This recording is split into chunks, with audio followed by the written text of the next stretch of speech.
दो भाई आपस में झगड़ पड़े। साथ ही उनके पापा खड़े सब देख रहे थे और जोर जोर से हंसते चले जा रहे थे। अब झगड़ा किस बात पर हो रहा था? 4 बेडरूम के मकान को लेकर प्रॉपर्टी का मसला था। बाप को हंसता देखकर दोनों भाइयों से रहा नहीं गया और बोले, पापा आपको क्या हुआ? हम लड़ रहे हैं और आप हंस रहे हो।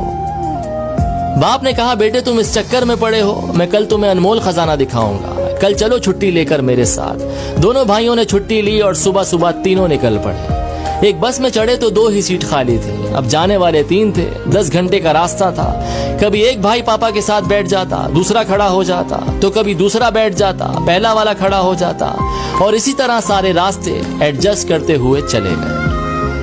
गांव पहुंचे तो पापा उन्हें एक पुरानी हवेली पर ले गए। देखा तो हवेली खंडर हो चुकी थी। कबूतरों ने घोंसले बना लिए थे, झाड़ियां उगाई थी। ये देखकर पापा इमोशनल हो गए, रोते चले जा रहे थे और उनसे कहते चले जा रहे थे कि देख रहे हो हवेली, इस हवेली में तुम्हारा बचपन बीता है। इस हवेली के लिए मैंने अपने बड़े भाई से लड़ाई लड़ी। एक दूसरे को मरने मारने पर उतर आए थे, जैसे कल तुम लड़ रहे थे।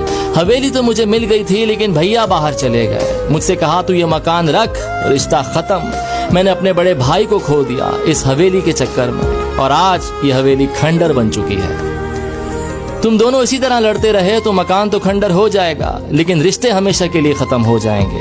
जिस बस की सीट पर बैठकर आए हो, क्या वो जिंदगी भर के लिए तुम्हारी हो सकती है? तो बेटों ने कहा, नहीं, क्या बात कर रहे हैं, बस में तो सवारी बदलती रहती है। तो बाप ने कहा, बस यही लाइफ है, सवारी बदलती रहेगी। जो चीज थोड़ी सी देर के लिए मिली है, उसके लिए झगड़ना बंद करो। खुश रहिए, मोहब्बत से रहिए, अपनी फैमिली का ख्याल रखिए। मटेरियलिस्टिक के पीछे नहीं, इमोशनल के लिए दौड़ना शुरू कीजिए। और ये स्टोरी अपने भैया के साथ जरूर